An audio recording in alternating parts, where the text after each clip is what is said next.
Cross stitch කියන්නේ මගේ hobby එකක්. අම්මා තමයි මට මුලින්ම ක්‍රොස් ස්ටිච් ගැන කියලා දුන්නේ. මේ තියෙන්නේ මං ඒ විදියට කරලා ඉවර කරපු මගේ ඩිසයින්ස් ටිකක්. ඇත්තටම මේක හරිම ඉවසීමෙන් ඒ වගේම වෙලාවක් අරගෙන කරන්න ඕන දේවල්. මේක තමයි මගේ පළවෙනිම ක්‍රොස් ස්ටිච් ඩිසයින් එක. grade 7 වලදී ස්කූල් එක්සිබිෂන් එකකට තමයි මම මේක කරේ. එතකොට මේ තියෙන්නේ මම දැනට කරපු ඩිසයින් වලින් මං ආසම එක. මේක මම තනියම ඩිසයින් කරලා කරපු නිසා ඒක කරපු විදිය දැනගන්න කැමතියි නම් කියන්න. ඒ ගැන වීඩියෝ එකක් මම වෙනම ගේන්නම්. මෙන්න මේ ෆොටෝග්‍රාෆ් එක තමයි මම මේ සැරේ මහන්න යන්නේ. මේක දැන් අරගෙන සෑහෙන කාලයක් මං හිතන්නේ අවුරුදු 3ක් විතර. හැබැයි මට මේක කරන්න උනේ නෑ. දැන් මෙන්න මේක තමයි මම මහන්න යන්නේ. මේක නිකන් ෆිෂ් ටැංක් එකක් වගේ තමයි තියෙන්නේ. එතකොට ඒකට අදාළ සම්පූර්ණ මේකේ තමයි පික්චර් එක තියෙන්නේ. ඔයාලා නිකන් අයිඩියා එකක් ගන්න මේ නිකන් ෆිෂ් කෙනෙක් වගේ අන්න මේ තියෙන්නේ තව එක ෆිෂ් කෙනෙක් අන්න ඒ වගේ තමයි තියෙන්නේ. මේ සම්පූර්ණ රෙද්දේ මේගොල්ලෝ කලර් එකක් දාලා තියෙන්නේ. හැබැයි මේක වොෂ් කරාම සම්පූර්ණයෙන් හේදිලා යනවා. මෙන්න මේ වගේ කෝඩ් ටික එතකොට මේ වගේ ගයිඩ් බුක් එකක් තව එක්ස්ට්‍රා තව නූල් ටිකක් තියෙනවා. ඒ කියන්නේ මදි වුණොත් ගන්න කියලා. ඉස්සෙල්ලම දැන් අපි හිතමු අපි මහන්න යන්නේ මෙන්න මේ රෝස පාට ටික. ඒ කියන්නේ මේකේ නම්බර් එක වෙන්නේ 31. එතකොට අපිට පුළුවන් මෙන්න මෙතනින් 31 එකට අදාළ කෝඩ් එක අරගෙන ඉවර වෙලා මහන්න. දැන් අපිට හදිසිය හරි තෝරගන්න බැරි නම් මෙතනත් ඒගොල්ලෝ ගයිඩ්ලයින් එකක් දීලා තියෙනවා මෙන්න මේ විදියට. මෙන්න මේ බුක් එකේ ඇතුලේ ඔක්කොම දීලා තියෙන්නේ මෙන්න මේ වගේ සයින්ස් වලින්. මෙන්න මේ විදියට මේකෙනුත් ඔයාලට මොනවා හරි ඩීටේල්ස් ගන්න ඕන නම් ගන්න පුළුවන්. මේ හැම කොටුවක්ම මාක් කරලා තියෙනවා. ඔයාලට මේ කලර් එක බලා ගන්න බැරි නම් මේ දාලා තියෙන සයින් එක තියෙනවා. ඒක පොතේ පිටිපස්සේ මෙන්න මේ විදියට දාලා තියෙනවා.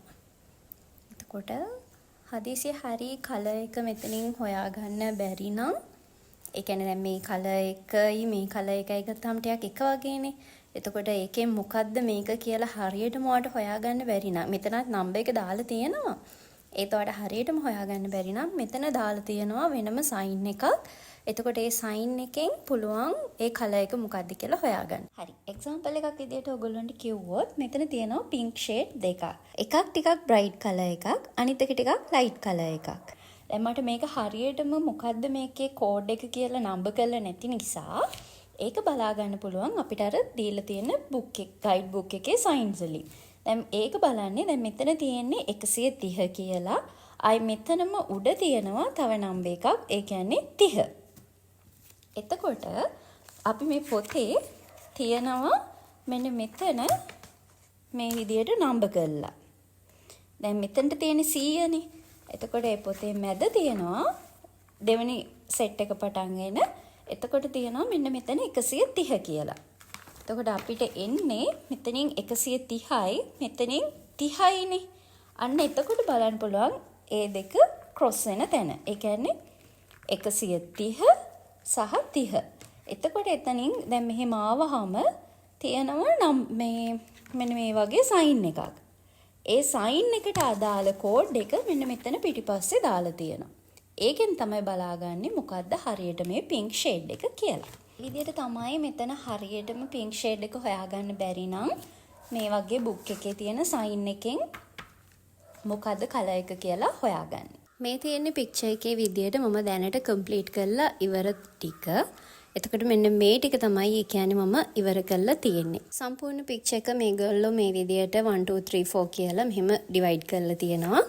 ඉතින් ඒකේ පළවෙනි පේජ් එක මෙන්න මේ විදියට තියෙනවා. ඒක තමයි මම දැනට මේ කම්ප්ලීට් කරලා තියෙන්නේ. මම කලින් කරපු අශෝක්ගේ ක්‍රොස් ස්ටිච් එකත් මේ විදියම පැකේජ් එකක්. ඒ ෆොටෝග්‍රාෆ් එක FB group එකක ෂෙයා වුණා. ඉතින් ඒකේ ගොඩක් අය ප්‍රශ්න අහලා තිබුණා. කොහොමද මේක කරේ කියලා. ඒගොල්ලන්ට අප්ඩේට් එකක් විදියට තමයි මම මේ වීඩියෝ එක කරේ. ඉතින් දැන් මම මේ අලුත් එක පටන් ගත්තේ මාර්තු මාසේ. මාස 5-6ක් වගේ යනකොට මට මේක ඉවර කරගන්න පුළුවන් කියලා හිතනවා. අපි බලමු.